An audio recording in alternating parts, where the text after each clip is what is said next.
That day, the couriers verified the entire sum entrusted to them for transportation. Upon finishing, the senior officer and the trainee got into the car, as it seemed they were the only ones working together that day. Moreover, the senior officer had a nagging feeling that something was amiss with those people who had recently been leaving for some obscure reasons. When asked whether he was being considered for a permanent position, the protagonist mentioned that he hadn't heard anything about it either. The day began like any other, but later, it turned out that everything was quite the opposite.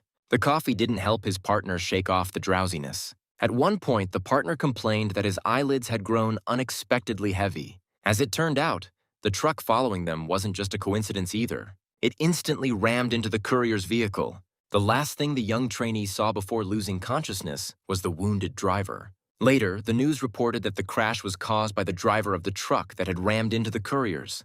Having provoked the collision, the driver, along with an accomplice, escaped with the money in another vehicle. When the boy finally opened his eyes, he saw neither heavenly clouds nor a hospital ward. Only a man addressing the director, explaining that the injured had finally woken up. The boy's name was Hyunho, and no one here intended to treat him with any formality. Out of the corner of his eye, the protagonist spotted a nameplate on the desk, indicating it belonged to Director P. Sinon, though this information did him little good. In any case, the man noted that since the boy had awoken, he clearly had no idea what was happening. To begin with, it was important to remember what he had been doing before ending up here. And with that, there was no need to explain that the money he had been transporting had subsequently disappeared. In fact, he had had a bad feeling about the day, which is why he had sent his men to keep watch nearby, though they had been too far away to notice anything happening. Orders were given to inspect the scene before the police arrived, and only one person had survived. Strangely enough, only the passenger airbag had deployed. Therefore, there was just one thing the man wanted to verify. Could this young man, Hyunho, be involved with the thieves? But in any case, if they couldn't find the person who escaped with the money, the responsibility would likely fall on him. It so happened that they had lost contact with his boss. The boss was supposed to know that a substantial sum had been in the car, and now the question arose. What were they to do next? The protagonist gave no answer, but his stomach spoke for him with an audible growl. Instead of anger, this elicited a loud laugh from the director. This could only mean that he was terribly hungry, so the first thing to do was to rise and sit on the sofa. In any case, they could discuss everything over a meal, and it was the leader, who set off to fetch it. Before long, one of his favorite dishes was brought out. It became clear that the boy was now so hungry that he could barely speak. So they offered him a strawberry shortcake with whipped cream, and it was simply delightful. The protagonist hesitated before accepting it, but the director insisted. Since Chan still didn't take it, the man decided to feed him personally. He had the distinct feeling that this dessert might be the last thing he would ever eat. But there was no point in refusing any longer. While the protagonist devoured the treat from another's hand, the man savored the scene with evident delight. At some point, Chan became so engrossed in the dish that he didn't even notice when it was gone. Such behavior, of course, outraged the deputy. But he wasn't given the chance to react properly. Without even realizing it, he managed to make an even bigger fool of himself. After this strange procedure ended, the deputy decided to wipe his superior. What truly intrigued him, however, was how this young man dared to behave in such a manner. But the director was only pleased, delighted that the protagonist had been so famished that he even licked his fingers. Finally, Chan couldn't take it anymore and asked to be killed right then and there. After all, he had never possessed so much money in his life, more than he could ever earn in a lifetime. Yet perhaps he could still be of some use if they sold his organs. In response, Pei-sinon immediately began to justify himself, claiming that they weren't that kind of organization and shouldn't be regarded as villains. Perhaps Leader looked somewhat intimidating, but in truth, they were all good people. Nevertheless, the protagonist assured them he wouldn't even mind if they killed him. These words deeply unsettled the man, who couldn't understand why this young fellow so desperately wished for death.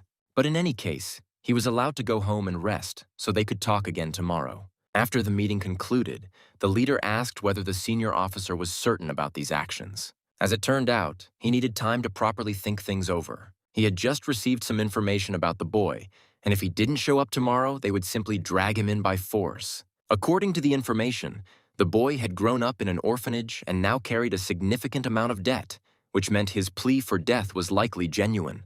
But that's life. Unfortunate people tend to face misfortune over and over again. Therefore, it was necessary to send Chansok to keep an eye on him, for in his current state, the boy might do something reckless. That night, the protagonist stood on a bridge, quietly gazing into the distance. The observer assigned to him reported this to the director. He also added that something was off. This place was infamous, known for people coming here to jump. At one point, Chon-sok began to panic, thinking the boy might do the same. But as it turned out, he was merely going about his business. Suddenly, a guard appeared and informed him that the area was dangerous and suggested he hurry home. The next day, the debtor returned as agreed. This time, there were a few more people in the room than last time. But regardless, he was simply invited to come in and sit down with them. In the presence of all these people, the boy felt tense, making every step a struggle. However, the director noticed this immediately, and to ease the atmosphere, he dismissed his subordinates. Almost everyone complied at once, except for Chon-sok, who remarked on his way out that something about the boy still troubled him. Once they were alone, the senior officer invited him to sit closer. Now, he confidently stated that he had learned more about the boy and could even understand why he so desperately wanted to die. But it seemed he lacked the courage to do it himself, and that was why he now begged so fervently for someone else to end his life. However, killing someone like him wouldn't benefit them in any way, so such thoughts should be cast aside. Today, it turned out, the man had once again brought him a snack. Though the protagonist insisted he had already eaten, Pei-sinon was sure that no dessert had been part of that meal. Yesterday, he had watched as Chan devoured his food with great pleasure. For a moment, it was as if he too could taste that very same flavor. So, there was a chance that if Chan ate with as much appetite as he had the day before, it might somehow help recover the money. The protagonist had no idea what this meant, but if it helped, there was no reason to refuse. But as it turned out, the director's true desire was to make the boy do something else. First, he really should eat this, and afterward, they could return to more serious matters. Chan couldn't understand why this man continued to feed him such delicious treats. Yet, the man genuinely enjoyed watching him savor the food. After finishing the dessert once again, Chan realized just how tasty it was, and he had the urge to lick off all the remaining cream.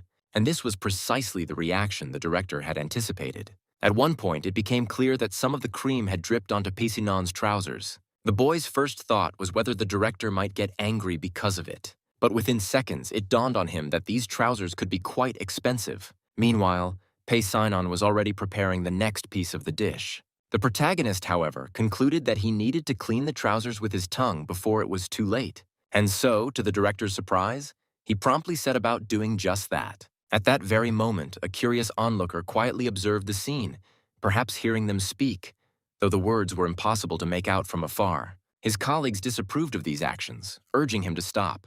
In the end, there was confidence that the director could handle everything on his own. However, at one point, the boy suddenly bent over, prompting Chon-sok to urgently call over his senior colleagues. Soon, all three were quietly watching the strange scene unfold. Yet they all interpreted it in their own way, which left them slightly shocked. Ultimately, the leader was the first to leave, ordering the others to follow, as they had an emergency meeting to attend.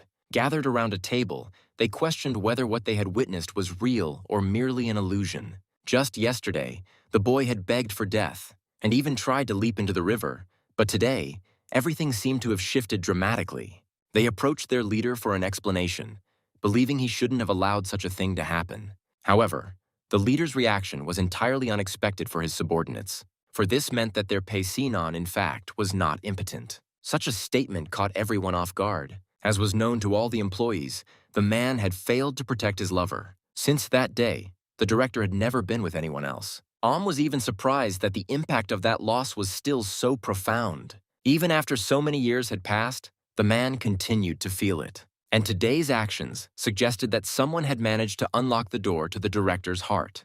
In that case, Hyunho might indeed be useful. He could genuinely help the director heal from his trauma, and this was a rare opportunity, given that they had only met 2 days ago. Therefore, once they were finished, it would be necessary to quietly apprehend the boy, for from this moment on, his body existed solely to belong to the director. After finishing the sweets, the protagonist realized the grave mistake he had made. However, he had no idea what consequences this error would bring. Chan was forcibly taken to the rest of the director's subordinates, who had been waiting for him. He was also forced to dip his fingers in ink and leave prints on some document. It turned out to be a contract obligating him to entertain the director. He would now have to fulfill any orders or desires. Since he had no money to repay his debts, The only option left was to use his body for that purpose.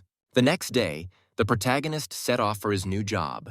In truth, he still felt incredibly awkward about the situation from the previous day. After all, he had only wanted to clean the cream off someone else's trousers but ended up licking it off far too thoroughly. This was exactly what he explained to the director when the latter suddenly grew very curious about what had happened. For some reason, the director seemed quite worried at that moment. Later, his subordinates had grabbed him and forced him to sign some kind of contract. He genuinely didn't know how to act in such a situation, as he had never found himself in a mess like this before. Thinking about it now, Chan had no idea how he was supposed to meet the director's needs. Perhaps it was simply about eating cakes, as if that alone would suffice. Or maybe it was about licking the cream off the man's fingers. He had thought the director would be furious, but instead it had been quite the opposite.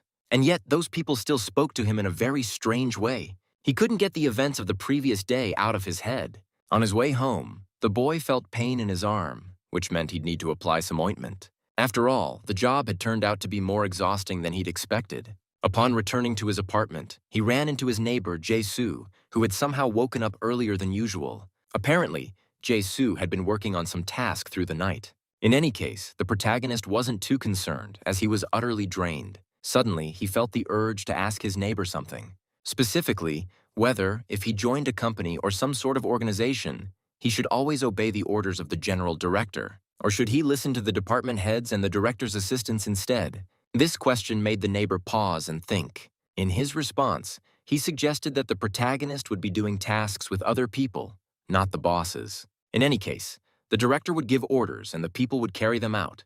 So whatever those higher up told him to do, he should follow and complete the assignments. Eventually, his friend finished his task and prepared to leave. He also worried about Chan possibly being hungry, so he bought him a banana. But Chan found himself unable to simply take it. While working, he had accidentally strained his arm. His friend had to peel the banana for him, after which the protagonist eagerly began eating the fruit. However, the way he ate it was rather strange, stirring certain feelings within Jae-soo. Still, Jae-soo didn't explain anything and instead hurried out. In this instance, the protagonist came to the conclusion that perhaps the director had felt just as awkward while Chan had been licking the cream off his trousers. It seemed that the director might have actually desired it, which is why his subordinates had forced him to sign the contract. The next day, Pae-sinon made an effort to appear as neat and polished as possible. He was genuinely pleased with the results of his efforts. That morning, he was also greeted by who had brought him various groceries. This behavior somewhat surprised him, but it turned out the assistant wanted to make a healthy juice. After all, if you eat greens and fruits every day, you'll soon become much healthier. However, the director didn't want delivering food to him, as if he were some kind of courier. The man himself saw no issue with it. In any case, he just wanted to make the juice now. After all, he genuinely enjoyed delivering food to Pae-sinon. It was better than having him go shopping. Besides, he always said he was happy to help from the bottom of his heart. In any case, he'd continue helping until the day he died. Therefore, it caused him no inconvenience to make the juice every morning. And in general, if the director drank it, he'd become healthier, which in turn would bring great joy to his subordinates. If he drank it, all matters would go more smoothly. Suddenly, also remembered that boy they had recently encountered. They had done something behind his back, but it was decided that they should tell him directly to avoid any issues later. So, he believed he was doing everything right by providing what Pae-sinon needed at the moment. The director didn't fully understand what was referring to, but in any case, he suggested they discuss it in his office. Left alone, the man began to think about Hyunho. As each time he saw the young man, he felt strangely flustered, especially during that moment when the cream was licked off his trousers. At that moment, it had been impossible to remain calm, no matter how hard he tried. A little later, Pae-sinon called his uncle to inform him that the person had been found and was currently being tracked down. It was most likely somewhere in China, but it would take some time to find them, as it seemed they weren't dealing with just one group. The call had to be cut short due to the unusually loud commotion coming from behind the door. Finally, the man asked directly what was going on out there. The first to respond was Chan, who politely greeted him. However, the greeting was left incomplete. So the boy declared that he had come because he missed him. Supported the boy, remarking that it was very sweet, and overall, quite amusing. Since this wasn't the end, the protagonist felt the need to remind them of that. So he announced that he had seen a beautiful cake and decided to buy it. It was a fig cake, which he had waited in line for since early morning. Immediately after that, All the subordinates decided they would be unnecessary there and left the room. On their way out, they wished him a good time. Left alone, Pei-sinan immediately pointed out that the boy was a terrible liar, and everything he said was clearly untrue. He was obviously forced to say it all. So, he wanted to know if this had been Am's idea. The protagonist, of course, began to deny everything. But the director misinterpreted this and assumed his companion was simply afraid of him. After all, in the past, he had indeed been a frightening person. And judging by appearances alone, Leader Am looked even more intimidating. Not to mention his other subordinates weren't exactly the friendliest either. But then Chan remarked that, in fact, the director was quite attractive. And this was the truth. Eventually, the man conceded that these words had their effect, though he still believed that Am had coached him, as it seemed like they were plotting something behind his back. If that wasn't the case, then Chan needed to explain why he was flirting with him like this. What exactly was he trying to achieve? As it turned out, all the protagonist wanted at that moment was to be fed again today. But this time, he intended to be careful not to stain the trousers. However, the issue wasn't really about the trousers getting dirty. Seeing that innocent look in his eyes, Pei-sinan realized he couldn't just express what he truly felt about the situation. So, he asked him to forget those words and agreed to share another dessert. While the protagonist chewed, the man inquired how it tasted, as he remembered that this particular cake had a rather refined flavor. In any case, one question remained for him. What would happen next after the dessert was finished? Perhaps it was time for him to take the initiative. At one point, Chan froze, clearly wanting to discuss what would come after. Instead, he was shown that there was still some cream left on his face. The director was ready to handle it himself, so he asked Chan to come closer. The boy assumed that this was the moment when he could finally satisfy those very needs. To Pei-sinan's surprise, the guest didn't stop when asked not to come so close and kept approaching until they were almost face to face, close enough for a kiss. But the director didn't take the bait, managing to pull back in time, and asked directly what he was planning. That's when Chan explained that he thought he had been instructed to come near his lips. Once again, he had misunderstood. What the gesture had meant was simply that there was cream on his lower lip. Realizing he had messed up yet again, the boy quickly began apologizing. Despite it all, the man finally understood the real reason why the debtor was behaving this way. He knew well that when someone is in debt and unable to repay it, they have little choice but to offer themselves in place of the money. Pei-sinan actually felt nothing but disgust for such people. Yet he had to acknowledge the effort. It wasn't easy to play such innocent charm, so he decided to allow it, but only for him. And if Chan was being this obedient, it meant Pei-sinan had been right all along. But if he was going to seduce him, he should at least learn how to do it properly. Eventually, they found themselves dangerously close to one another again. Understanding what needed to be done, the boy made the first move. But at the last moment, for some reason, he pulled back. So the man had to ask directly what that was all about, as all the boy had done was lightly brush his lips. No one could be seduced like that, and another chance like this might not come again. He needed to act with more determination. In that instant, the director began to reflect on his current emotions. Meanwhile, the subordinates were busy with their own tasks. At one point, Chansak suddenly wondered aloud how the director could eat sweets every day without getting sick of them. Any normal person would have had enough by now, and he didn't even drink tea with the cakes. This question gave his companion pause for serious thought. The reason for such behavior was a rather tragic story. In truth, the director had never really liked sweets, but he used to love sharing cakes with his beloved. However, after that day, he could no longer enjoy the taste of desserts. The younger one decided to inquire further, as typically, people ate sweets precisely for the pleasure of the taste. But Pei-sinan hadn't been able to taste anything sweet since that day, likely a result of the trauma. It wasn't a secret, just something the director chose not to bring up unnecessarily. And though the man would describe the flavors when he ate, it was perhaps just a reflection of his old memories. But right now, Director Pei-sinan couldn't comprehend what was happening. Somehow, at this moment, he was able to taste sweetness again. Those clumsy kisses actually felt incredibly sweet. The protagonist, unsure whether his action had been pleasing or not, reassured him, saying he could do anything if it made the director happy. In that case, Pei-sinan intended to test something. He needed to be sure it wasn't just his imagination. Soon, it became clear that it was no mistake. He truly was feeling that intoxicating sweetness. And this person, it seemed, had some kind of talent for driving the man wild. So there was no longer any reason to hold back. It hadn't even been 10 minutes before Pei-sinan caught himself thinking that he shouldn't have let his emotions get the better of him. So he immediately assured Chan that he was ready to pay for dry cleaning. In fact, it might be better to just throw the clothes away altogether. He'd give him money for a new outfit. Better yet, they should take everything off right now. They couldn't leave the room looking like this. People might get the wrong idea. After walking a bit through the building, they stumbled upon a well-decorated room. It was located just above the office, and the atmosphere here was entirely different. The first issue the host of the room faced was what to give his guest to change into. He had hoped there'd be at least a t-shirt lying around, but nothing like that could be found. So they had to make do with what was available. For now, the clothes had to come off. This statement left the protagonist feeling quite flustered. But as it turned out, this was simply necessary for changing into clean clothes and nothing more. As planned, the boy began undressing to put on something fresh. Watching him, the director couldn't resist asking if he was eating properly, as he seemed awfully thin for a boy his age. These words only added to the protagonist's embarrassment, causing him to turn away. Thus, Chan put on the borrowed shirt, which was perhaps a bit too large for him, but there wasn't anything better available. Noticing the oversized collar, the man decided to adjust it. In that moment, a sudden curiosity struck him. What had caused that sweet taste, since there didn't seem to be any scent of it on Chan? Nothing made sense, yet the deed had been done. In response, the protagonist politely assured him that he'd wash and return the clothes later. Though he had been told to seduce the director somehow, it was the elder who lost control first.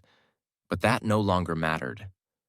The most important thing was that now Pei-sinon could taste sweetness again. Later that day, the director invited all his subordinates into his office. No one knew the reason for the gathering, but it felt as though today was some kind of celebration. Confirmed that today was indeed a special occasion for the director. However, it was decided that they would discuss it later. First, they needed to try the cake. Pei-sinon wanted to be the one to blow out the candles. For Chansok, the cake was almost too sweet, as he wasn't fond of such things. But it seemed the others rather enjoyed it. Now, all that remained was to hear the director's opinion. Yet, the man couldn't confirm the shared sentiment about the dessert, as he still couldn't taste a thing. After some time, the protagonist finally made it back home. It was now crystal clear to him that in order to repay such a massive sum, he would have to keep doing these kinds of things. Yet, despite everything, the scent lingering on that shirt was oddly comforting. But that wasn't what he should be worrying about. What mattered now was getting the shirt off and throwing it into the laundry. The next day, he had to head to his classes. However, it was much harder than usual due to his sprained wrist, and now he wasn't sure if he'd be able to find a job where he didn't need to use his hands. Suddenly, a classmate named Ji-sok approached him, curious if Chan was free that day. A message had likely already gone out in their group chat about the monthly student gathering. Ji-sok was compiling a list of attendees since he was the class representative. They were all students, after all, and understood one another. But Chan couldn't give an affirmative answer, as it was time for him to go to work. He promised to try and attend the next gathering. Over time, Ji-sok had noticed that Chan disappeared right after classes, so he wanted to know what kind of job was keeping him so busy. After all, tutoring paid well, and Ji-sok even offered to recommend him to some acquaintances. Thinking it over, Chan realized that tutoring didn't require much physical effort, and if he managed his time well, it could work out. So he agreed to give it a shot. After exchanging numbers, they promised to call soon to discuss the details. Suddenly, Chan remarked that perhaps because Ji-sok was the class representative, he seemed incredible, taking care of even the loners. He hoped that with more time on his hands, he could start attending gatherings more frequently. In any case, he had to run now. Later that day, Chan arrived at the director's office, and while Pei-sinon enjoyed the sweets he had bought, Chan played the role of a cleaner. However, the tasks assigned to him were finished rather quickly. Still, Pei-sinon always managed to find something else to keep him busy. Chan, of course, followed every command, but he couldn't shake the feeling that the director was in a bad mood today, and he just hoped it wasn't his fault. Not long ago, the man had mentioned a nearby cafe, asking him to go there and buy all the sweetest things they had. There, they introduced him to their new item, handmade, and said it was incredibly sweet. Though Chan thought he had picked exactly what was needed, it somehow didn't seem quite right. Nonetheless, he needed to focus on cleaning for now. Eventually, he dusted every corner he could find and began searching for more tasks. Pei-sinon, in truth, was surprised at how thoroughly the boy handled every chore he could think of. Unable to come up with anything else, he finally told Chan to just sit and wait until he was needed again. Time passed, but the director didn't ask him to do anything else. With no tasks or distractions, the worker slowly began to drift off to sleep. Before long, Pei-sinon noticed. Chan was sleeping so deeply that he even started drooling. As Pei-sinon checked how deeply he was asleep, Chan suddenly awoke, seeing a finger touching his lips. The boy immediately apologized, assuring him it had happened by accident. However, in response, the director remarked that it seemed his employee had decided to turn the office into his personal bedroom. Seeing this sudden closeness, Chan once again insisted it wasn't intentional. But it turned out that the director's goal wasn't just to scold him. In that moment, Pei-sinon could once again taste that strange, elusive sweetness, something he couldn't find anywhere else. This made him curious to figure out just what this boy really was. After yet another kiss, his partner didn't even notice how his hand accidentally gripped Chan's shirt, causing it to tear rapidly. Realizing what had happened, the protagonist was filled with a brief moment of fear. However, no one was angry with him. If anything, they were surprised that despite his thin appearance, the boy possessed such strength. In any case, the question remained, what were they going to do next? Chan knew that he had to do everything, absolutely everything that was asked of him. He returned home later that night. As if nothing had happened, he brushed his teeth as usual before going to bed. By that time, his roommate was already peacefully asleep, unlikely to be disturbed by anything. The protagonist was still so nervous from the day's events that his body remained tense even now. But despite it all, he had nothing to be ashamed of. That look, when the director gazed down at him, combined with the roughness of his touch. It was such a strange yet undeniably thrilling feeling that had washed over him in that moment. Perhaps it was truly odd to think that he had actually enjoyed the situation. Before bed, he decided to distract himself with his phone, and to his surprise, there was a message from Jisok asking what he was up to. It was so unexpected that the phone nearly slipped from his hands. After a brief exchange, it became clear that his classmate had found him a job and suggested meeting over the weekend to discuss the details. It all sounded great, but Chan was worried about a potential summons from the director that same weekend. His friend understood the situation, so they agreed to catch up on Monday when they were both back at the university. In any case, for now, all he needed to do was go to sleep and try to forget everything that had happened today. Meanwhile, the other student, Jisok, wasn't asleep either, still pondering just how busy Chan seemed to be. And yet, he promised himself that if Chan landed the tutoring job, he'd do something more. He'd do whatever was asked of him, no matter what it was. Suddenly, the protagonist smelled an overwhelmingly sweet fragrance. As it turned out, it came from a massive cake that had mysteriously appeared before him. His first thought was that Pei-sinon would definitely be pleased if he brought him something this magnificent. So he decided to climb to the very top of the cake. But the task proved far more difficult than expected. It was almost as if the cake itself didn't want him to succeed and started resisting. What looked like an innocent drop of cream turned out to be so large that it completely drenched him. In the end, he began to panic, finding himself trapped in a sea of cream. Suddenly, someone appeared, eager to solve the problem. The man, without hesitation, remarked that Chan had intended to bring him the cake, but instead had turned into dessert himself. So all that was left for him to do was to take as much as he could eat. The director savored the taste, and Chan was only too happy to hear it. But as it turned out, those gentle touches, which had seemed so sweet and tender, were coming from his roommate. When asked what was going on, Jisoo explained that Chan had been making strange noises in his sleep and had even curled up in an odd position, like a dog. The protagonist explained his behavior as the result of a nightmare that had made him act that way. His roommate accepted the explanation, though he found it hard to believe something like that. Once the situation calmed down, Chan suddenly realized what that dream had been about. Later that day, he had to apologize to Leader for being late. The man wanted to know if Chan was fulfilling his duties and doing everything the director asked of him. Uncertainly, the young man assumed that he was doing everything correctly. But such a hesitant answer didn't convince the man, who reminded him that they didn't send him there just to eat cake. If Pei-sinon wasn't interested in him, he wouldn't have gotten off so easily. So this time, he needed to put in more effort. This time, when Chan arrived, he found the director asleep. He decided it would be a bad idea to disturb his sleep, so he quietly sat beside him. Suddenly, he became curious about which sweets the director would be eating that day. However, the package in front of him looked quite different from what he had seen before, and it turned out to contain a button that made a mysterious object move. The strange sounds eventually woke the sleeping director, who simply noted that Chan should have woken him up as soon as he arrived. But first, Pei-sinon wanted to hear about the thing Chan was holding in his hands. In the end, the director decided to test his employee. This all happened because of the contents of the box that the leader had given, and also because the boy had lied, claiming the box was his. This answer, of course, surprised Pisinon, as he hadn't expected something like that from him.